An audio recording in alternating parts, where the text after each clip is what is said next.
to the Momnificent Podcast. This is the place where we help parents live a happy, healthy life with their kids. We're going to show you how to connect with your child and help them even in their most difficult moments as we hear from experts in the field. I'm your host, Dr. Karin Jakubowski, an international speaker, public school principal, and former struggling student. The Momnificent Podcast equips parents with science-based strategies to help you live a happy, healthy life with your kids. Welcome. If you haven't heard, I'm running my second live course for 6 weeks, Tuesday nights, 7 to 8 p.m. Log on. We'd love to have you join us. You can register at the link below. And there are some testimonials from parents who joined me in the fall where we launched it for the first time. Maybe you can't join a live course right now, which I totally understand with everyone's schedule. That can be extremely busy. So I recorded the course, which is also available on the link below if you'd rather just listen on your own time when you can, a few minutes here, a few minutes there. I put this course together and parents have asked me to run it again, so I'm really excited. It's actually a lot of fun to run it live week to week, hearing the impact and the changes that it's making in the lives of families. It's just the coolest thing. I've used these practices for the last decade. They work. And sometimes it's just awesome to take a minute to talk with parents about what we've used, what we've found, and have them go try that week. We infuse some mindfulness and self-care practices as well, and hold each other accountable to take care of ourselves as well as we are wanting to be our best for our family, our kids. So hope to see you there. Share this with someone you know, pass it along, and can't wait to see you. That'll be starting the first week of March. For 6 weeks into the first week of April there. Hope to see you. Barbara Savin has been practicing holistic modalities for over 35 years. She's a certified clinical and medical hypnotherapist, Reiki Master and Teacher, energy healing specialist, life coach, and best-selling author of Gentle Energy Touch, The Beginner's Guide to Hands-on Healing. Barbara recently launched her own podcast show called the Spiritual Warrior Coach Podcast, which focuses on reclaiming your energy, power, and your authentic voice. Barbara, welcome to Momnificent. Oh, thank you so much. Oh, it's my honor to be here with you, believe me. And Barbara, where are you joining us on this episode for tonight? Where are you joining us from? From sunny, well, today it's not so sunny, California. California, and I'm here on the East Coast, and you got we did have sun today, so it was a nice day. It's a beautiful. A little chilly here today, but it's beautiful. Every day is beautiful. I've heard that about California. I'm jealous. I want to live. I want to live where there's palm trees. That's my favorite thing. Well, I used to be an East Coaster, and it was always cold, so I'm happy to be here. Now you're making up for it. So, Barbara, here's a fun question that I wanted to ask you before we get started. What's something you have done recently that maybe you haven't done in a while that has just brought you such great joy? Believe it or not, doing my podcast. I know. I mean, besides all my grandchildren, which that's forever, I love them with all my heart. And so, and besides my clients and everything else that I do, for the past 3 years, believe it or not, I've been wanting to do a podcast. For 3 years? Yes. And I had no one that really can help me. And then I was on a radio show, and it just so happened, her name was Christine Blasdale, that she taught people how to do their own podcast. And so after the interview, I had said to her, she said, well, it'll take some time. And I understood that because I have to be patient with myself. I need to learn. She began teaching me, and I had made a promise to myself that before the age of 73, which I just turned 73 this September, I would have at least 10 or 12 up and running shows. And that has given, you have no idea how much joy that has given to me. and the funny part of it is that I, when I decided, all right, I'm going to do this, I sat in this chair and I said, all right, God, I don't want to name it Motivate Your Life, because that's the name of my website. And all of a sudden I was given the spiritual warrior coach. Oh my. And I said to them, them up there, probably it's taken already. I don't think that it'll be available. And so I heard, just look. And so I went on the internet, typed in the Spiritual Warrior Coach podcast, and lo and behold, it was available. And not just the podcast was available, but the .com and the .net was available. Amazing. And that can be so hard. Oh, I know. I know. love All this. we need to do is listen. But that right now has given me so much joy, because I'm meeting so many wonderful people like yourself that all over the United States. Yeah. And it's such a beautiful, fulfilling feeling, I want to say. I couldn't agree with you more. And I love it. And I love that story. And ever since I heard it, I was like, you go, Barbara. You are awesome. Look at you. Look what you did. Oh, so fun. Okay. So Barbara, I'd love you to tell our listeners about your beloved grandmother and your experience growing up with her. And what was her name again? Jenny. Her name was Grandma Jenny. And what a lot of people actually do not know is Grandma Jenny was born September 3rd. My mom was born September 3rd, and I am born September 3rd. Oh my gosh. Yes. That's amazing. Wow. I don't think I've ever heard of that with someone. No, it's incredible. And it's all Labor Day, by the way. So That's amazing. And I know you're going to tell us more of the story, but I think it's unique for where they both grew up, or where they were both born, because wasn't it? My mother was born here in the United States, but my grandma was born in Istanbul in Turkey. And then she came here. Yes, that's so fascinating.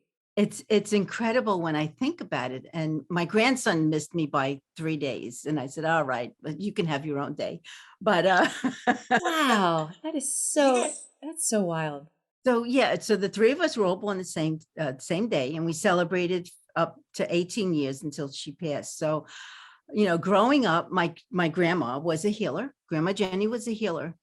And she would always do like clearing on me and healing. And I always thought that she had some magical powers, because I would always feel tingling in my body and sensations. But however, myself as a child, I was always able to hear spirit, sense, feel, talk to spirit. I had tons of imaginary friends. And my mom would come in the room and tell me, who are you talking to? Don't you see? They're all here. So I was able to see, spirit and talk and feel and everything else. And my grandma, as I mentioned, would always do healing on me, and she would call me Babacita, by the way. And she would say, Babacita, this is about keeping your energy clear. It's about having you be healthy and not have those, crazy, she'd call them crazy making thoughts in your head. And every now and then I'd have a negative thought, and she would say, no, take that thought.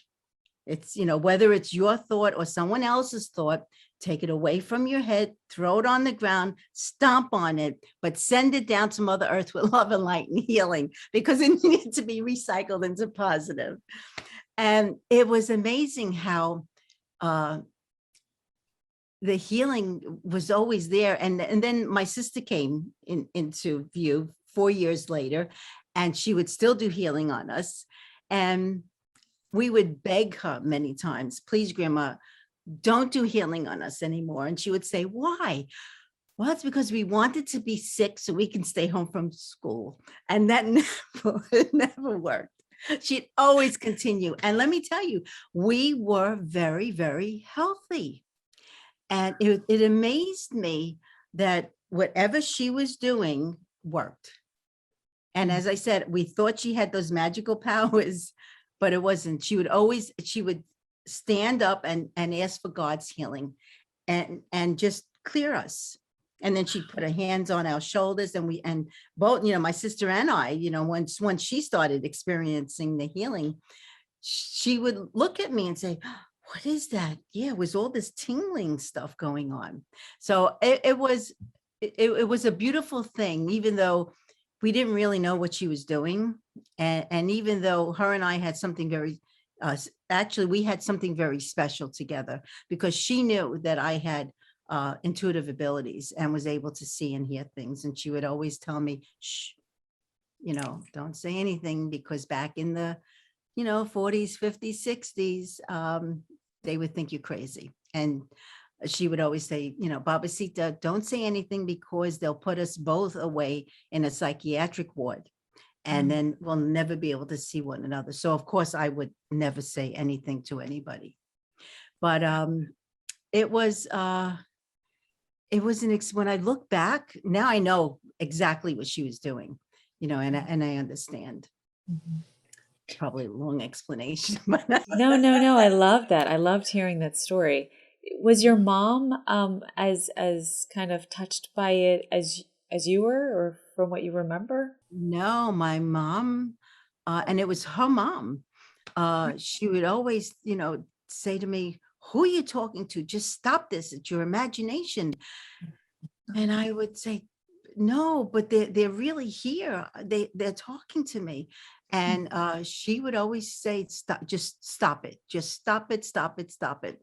And then at one point, after a while, you start thinking, well, maybe it is my imagination. Maybe I am crazy.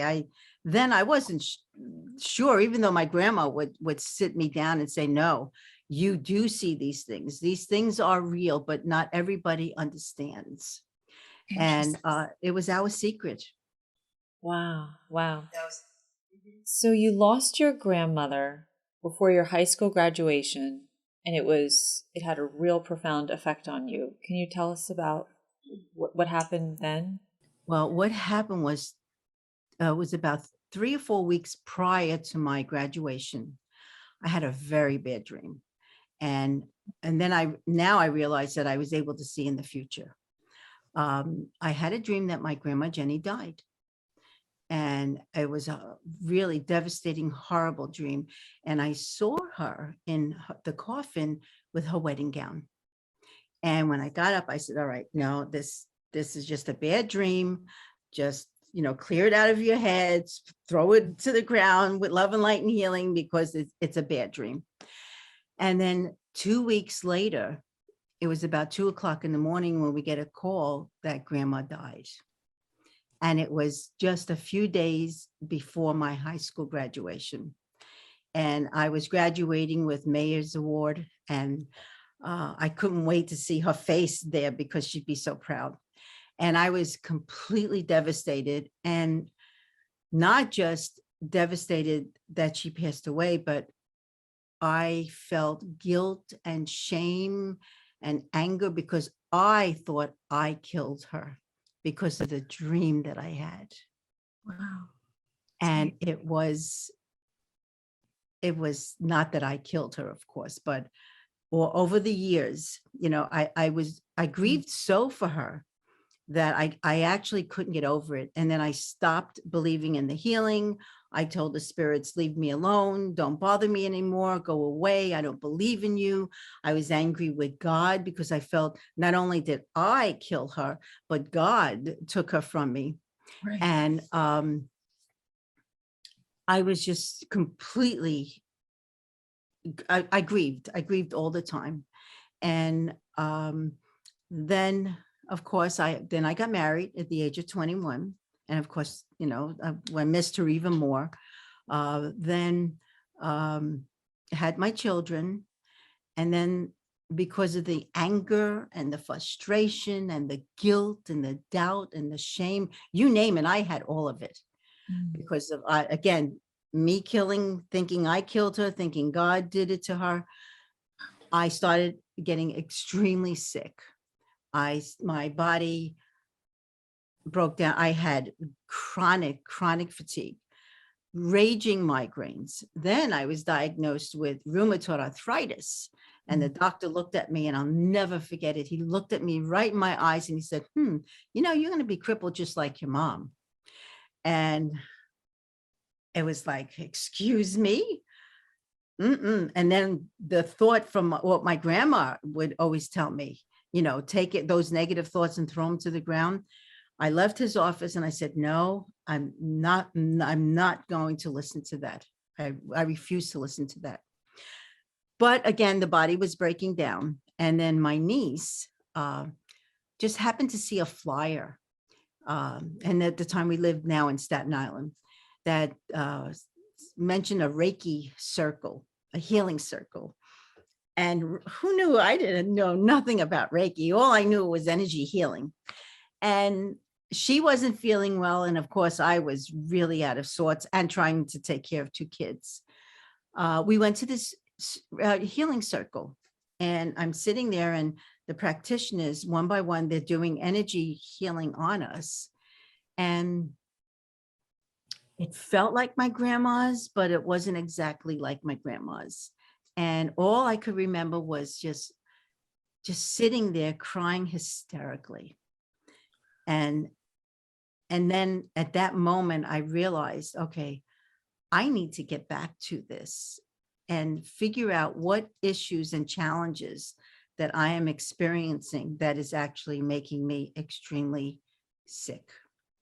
And then I got into the Reiki modality, but then all the healing that my grandma would do on me, which was different, it was more clearing.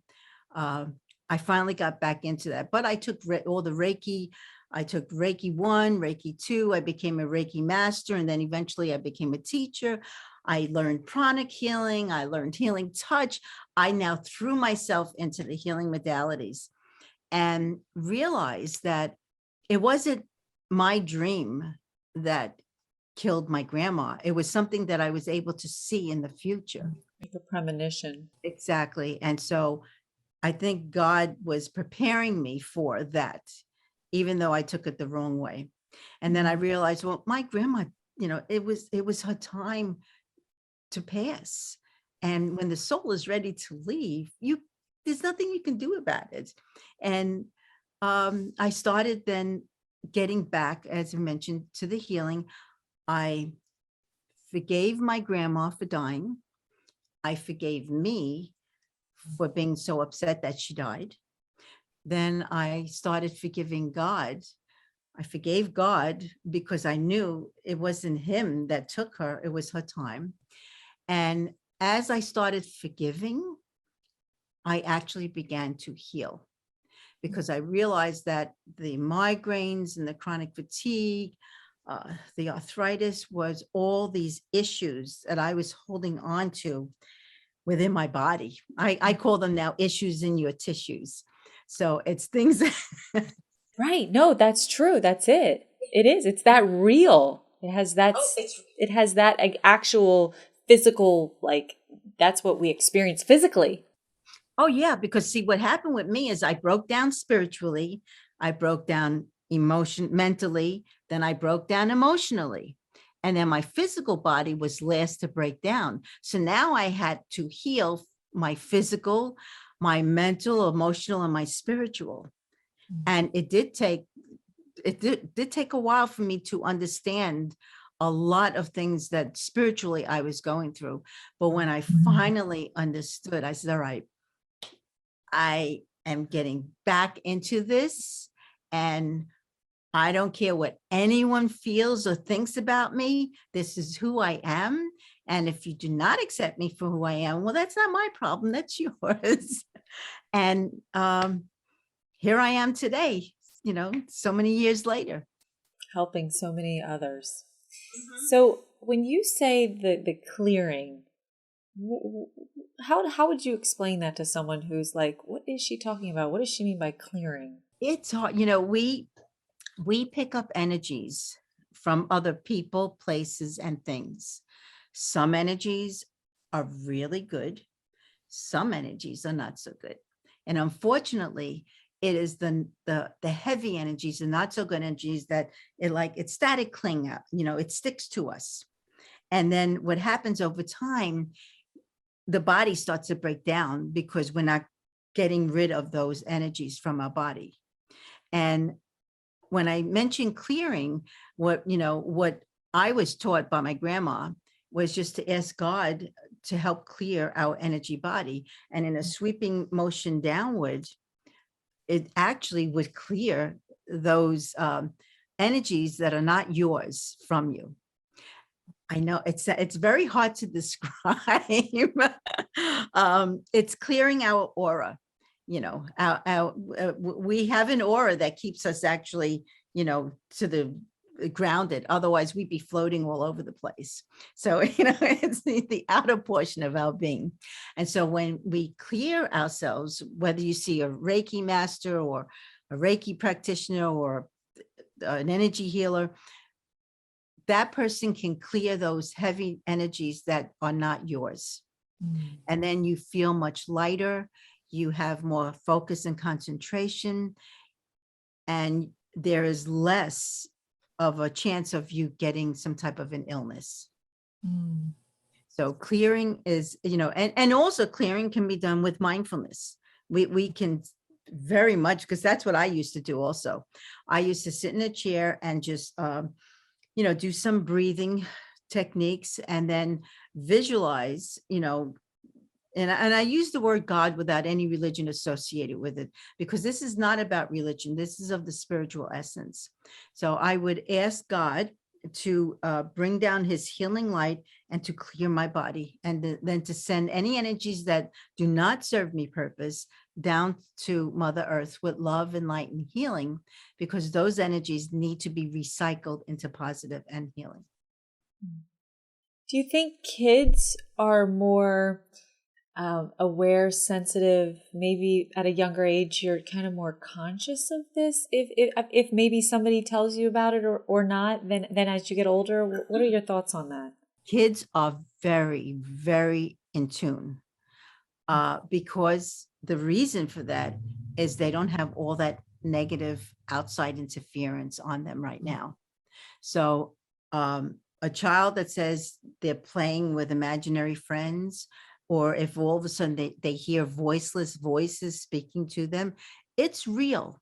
And I see so many children. And the thing is, the parents bring them in saying, oh, my kid, he's saying he sees my father who died 15 years ago and blah, blah, blah, and all these things. And is it real? Yes, it's real, because that child's energy is still pure. It's filled with love. It's filled with kindness and compassion. Not that as we start, you know, getting older, all of a sudden, hopefully it doesn't change, but for some of us, it does change. And so when the parents and the child will say to the mom, you know, please don't take me to a doctor, because, you know, this is real. I'm truly seeing these things. And so they'll take them to an energy healer. And then I explain to the mother, well, it's because the child is seeing this. And it's not that the child is making this up in any way, or that you think the child has mental illness or something is wrong. The child is truly seeing spirit. And a lot of parents, they do not realize it. And for myself, growing up as a child who was able to see and feel and hear and everything, sense, children do see these things. It's not their imagination. And the thing with some children, if it can cause anxiety with some of them. Really? How? In what way? How does that work? Well, say if a child, you know, the child is very, very sensitive. Okay. I call them empaths. I don't know if you ever heard the word. Okay, empath. You know, an empath is someone that people bring their troubles to. People go to them, you know, to oh, what's the word I'm looking for? You know, they bring their troubles to them, Yeah. but they also they're very sensitive. And they take on almost what that other person is going through, right? And that's why the other person goes to them, because they feel better after talking to them. Right. That person feels better, but the person listening does not, because they're picking up all that energy. You know, an empath will walk into the mall or a place where it's very crowded and all of a sudden feel very jittery and nervous and anxious. And children, I know I went through this with my grandchildren. They very smart, very good in school, But when they would go into the school, they would get nervous and filled with anxiety, and they felt that they couldn't breathe, but they were able to breathe and everything. It's because they were picking up all these other energies from all these other kids. So what does a parent do in that situation? Well, whatever you do is do not put them on medication, because then you'll just take all that intuitive abilities away from them. I feel they should seek out someone who can help them, a holistic maybe practitioner, an energy healer, someone that understands what that child is going through. Not, I don't want to get in trouble here, but not really a psychiatrist, because a psychiatrist will just give them medication instead of finding the root cause. The thing is, when you take them to a healer, the healer, a good healer, will be able to find the root cause of why that child is feeling that way. And in 9 times out of 10, it's because that child is picking up energies from other children. Wow. So now that you have the ear of parents listening on this podcast, what is your most important message you want to share with them? Oh, I'd have to say to listen. Yeah, to be more encouraging, to support them, to not make fun of them, not tell them that they're crazy and it's your imagination, because it's not. It really is not. And maybe ask those open-ended questions. Maybe if it's something that is a little different, I'll speak. If it was different for me to hear that, if my kid or one of my students was saying that, instead of maybe changing the subject or just kind of not addressing it, maybe just have a curious mind, even if we don't have all the answers or we don't fully understand it. Yeah, definitely a curious mind, listen to the child, because that child, in 9 times out of 10, that child is not making it up. That child sees things, it's hearing things. Someone brought their 12-year-old to me, and she was like, just with her wits end already. She says, he's making up all these stories and everything. And she brought him to a lot of doctors. He was complaining of pain in his arm. And all the doctors said there was nothing wrong with his arm. And when I did energy healing on him, and he said to his mom, now this is like amazing here. Now, I didn't know what he said, but he told her that he was in the Civil War and that he got shot in the arm. And of course, she did not believe him, because it's a little, far-fetched. And so someone had mentioned for her to bring him to me, which she did. And when I did healing and clearing on him, I actually saw a vision of him getting shot in the arm. And so I asked to please, I asked my angels, spirit guides, loved ones, to please clear that from him. And then I called her back in, and he looked at me and he said to me, don't you? Just like that. And I said, shh, don't say a word. Let your mom come in. And on the count of 3, we'll both say what we feel. And we both said exactly the same words, that I saw him in the Civil War and he got shot in the arm. And so there was nothing wrong with him. It was a past life that just needed to be cleared. And that's another whole scenario. I'm sorry to get into all this, but That's amazing. Yeah, we need to believe them. We need to listen carefully. We do, don't we? And ask some questions.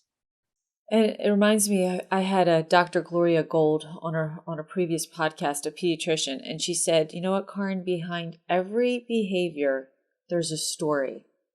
And I was like, wow, that is so true. And I know at school, sometimes we get so busy because we got to get to the next subject. It's recess, it's lunch, we're going 100 miles an hour. The teachers have 20 other kids. It's hard to stop and hear the story. And so, anyway, I could share stories about that, but that just so stuck with me, because it's so easy to just go on or just pass it up or keep going. And I don't, okay, whatever, because maybe we don't understand what might be really going on. Yeah, a lot of children are very psychic. A lot of children are very intuitive. A lot of children feel like I myself never felt like I belonged. I knew I was different, and I was bullied a lot in school for it. And I would always come home and tell my mom, I'm bullied again, and I don't belong. And she would tell me, just fight back. Just, if they hit you or push you, fight back. But in my heart, I didn't want to hurt them. Right. So I was trying to help, not hurt. So a lot of kids are this way. And I feel, some parents sometimes say, oh, you're too sensitive, or I'm sure you've heard that a lot. Because my mom used to tell me, you're too sensitive, what's the matter with you? Yeah, I know. I need thicker skin. But I was late in life. Yeah, I was, empathetic. I was sensitive. I was more of a caring, loving, understanding, rather than, punishing you back because you bullied me. Right. So yeah, it's challenging. It's challenging for the children. So how can I protect my energy? I walk into job every day. I'll speak for people who, like me, we go to work every day. You give 110%, and you just can easily just at the end of the day feel completely wiped out. Is there some tip or trick to helping us not get drained of all of our energy? Again, I'm going to use the word God without a religion, any religion associated with it. I always tell my grandkids, my students that I teach, clients, to step into a bubble of protective light before going into wherever you're going into. And then there's some prayers that you can also say. My favorite one is, the light of God surrounds me, the love of God enfolds me, the power of God protects me, the presence of God watches over me, and wherever I am, God is always with me. Amen. So I always say a prayer of protection, because it's the light, the love, it's the presence that I feel without a doubt now. There has to be no doubt that your energy is protected. And again, I have students that tell me, oh, before I go into the class, I step into that bubble of protective light. And then I imagine somebody running towards me and bouncing off the bubble of light. I love that. And it works. I love that. Are there any other energy protection techniques that you want to leave us with? Yeah, well, you can also, clear quartz crystals are very protective. Crystals, clear quartz, obsidian, amethyst, a lot of those crystals, once you clear them, you can actually put in your pocket, and they do protect you from other people's energies. And the thing is to really know, trust, and truly believe that you are protected, and that, of course, we need to set boundaries. If you set boundaries, and if you cut off somebody that is draining you, you won't get as drained. I always say no is a complete sentence, but maybe but you're right, and it's easier said than done. But I do appreciate that you bring that up. I always say I only have so much energy in one day, and so in the moment I'm like, I'm not going to waste it on that. Either I don't know the answer, or the resolve, or the worry. A lot of times we worry about things and they don't happen. So I will frequently remind myself of that. What are affirmations, and what's so important about them? Can you give us an example? Oh, affirmations. Again, some people tell me, affirmations, what am I going to always repeat the same thing over and over? But our minds are very powerful tools. The subconscious mind does not know what is real or not real. So when you feed it a negative thought, it then shoots it out to the physical conscious mind, and then it thinks it's real. If you give it a good thought, it'll think that's real. So affirmations are just positive statements. I would say an example, say when you get up in the morning, instead of saying, oh God, another day, why what's going to happen is you're going to start that day on a negative note. So, maybe get up and say, I'm filled with energy. I'm happy. I thank you for allowing my eyes to open. I am able to get out of bed. Today is a great day. I truly believe in myself. I am unique. I am special. I am free to be me. And so I shall be. So, affirmations are just positive statements. And it's so important that we teach that child to think positive about themselves. I always tell my clients, whatever you do, you do not want to tell your child, oh, you're stupid, you're fat, you're ugly, you're this or that, because what you're doing is you're planting a little seed in their head. And then as they start getting older, that seed starts sprouting a little larger. And then they may believe, well, I am stupid, I am ugly, I am this, I am that. And the word I am is extremely powerful. So it's important to say, I am beautiful. I am confident in my abilities. I believe in myself. I trust myself. Things like that, because then the body feels it and then it'll react that way. So good. And I've heard people talk about a vision board, and I would love if you have any thoughts on what that is, or if someone's listening and they've never heard it, maybe you can share with us more about that and if you've ever used one. Well, yes, I have. Actually, my vision board actually got me my job at the Four Seasons Hotel. Oh, how is that? How did that happen? We moved here 17 years ago. And I went to one of the networking events, and a gal I met said, oh, they're building a Four Seasons hotel, and within the hotel will be they're building a wellness center. And I said, so I passed by, I saw them building it. I went home, I bought a big cardboard, whatever those things are, board. Like board. Yeah. I found pictures of a Four Seasons hotel. I put, wellness center. I took a picture of me doing healing. I put that on the board. I put a whole bunch of very positive pictures. And every day I will look at it and say, all right, I'm envisioning this happening. If this is meant to be, because this is what I want for me, this will happen. And then I would every now and then change up the pictures a little bit. I had my husband take a picture of me driving, getting in my car, and I would say, I'm driving to the Four Seasons Hotel. So that's what a vision board is all about. It's you seeing what you want for yourself. And so then after looking at this vision board for over a year, mind you, they then called for interviews, and he interviewed a total of 130 people, I swear to you. And I was about the 100th person that actually went in, and he just couldn't find the right person. And I, at the time I had I did a lot of volunteer work for 9/11, and because I was so grateful my husband and son came home. So I volunteered for 9/11. I volunteered for hospice and cancer and HIV and AIDS. I did meditation for 350 teenagers so that they can feel safe after 9/11. And so, a lot of this I put on my vision board also. And so my interview, which went very well, I remember, being from Brooklyn, you're not afraid of anything really. I got up and I said to, Dr. Tan, I says, you should hire me. And he looked at me and he said, well, why would I hire you? I said, because I will always come from love and compassion and understanding.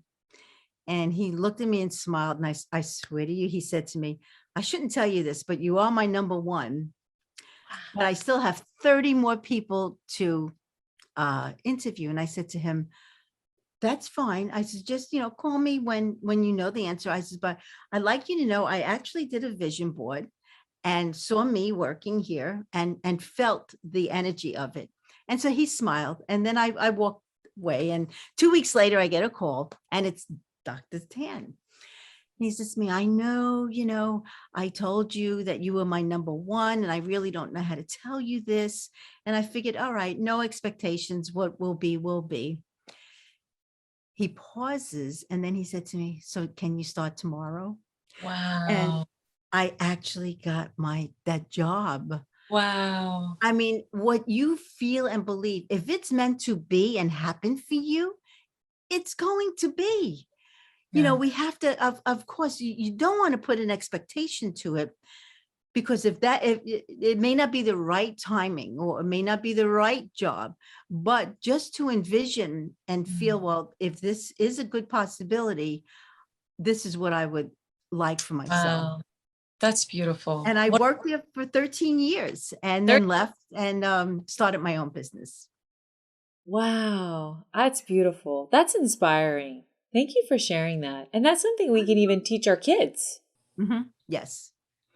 I made And I teach our made folks. I made my grandkids do vision boards. Yeah. And when I took them out, and like 2-3 years later, they looked and Caden said to me, "Oh, I can't believe it. I said I wanted to be on varsity basketball like 3 years ago." Isn't And now that he's cool? yeah. So, Yeah. it may not happen at that time, That's a good and point. yeah, and change it every now and then, because of course we change. But if you really believe in your heart that this is what you really want for yourself, just go for it. Yeah. Go for it. Set those goals and go for it. Just like I did with my podcast. I set a goal and I went for it. And you did it. And here you are. Look at you. And I was on your show last week or 2 weeks ago and had an absolute blast. And you're inspiring me. I'm inspired. Oh, I want to be like you when I grow up. Yes. I mean, look at you. And it's so much fun. You're absolutely right. It's one of the highlights of my entire week. Like I told you, I was driving home tonight and I was like, oh man, it's Monday and I feel like it's Friday. I'm already tired out. But then I thought of you and our interview right now and I was like, oh, but this is going to be fun. I love Barbara. I love you too.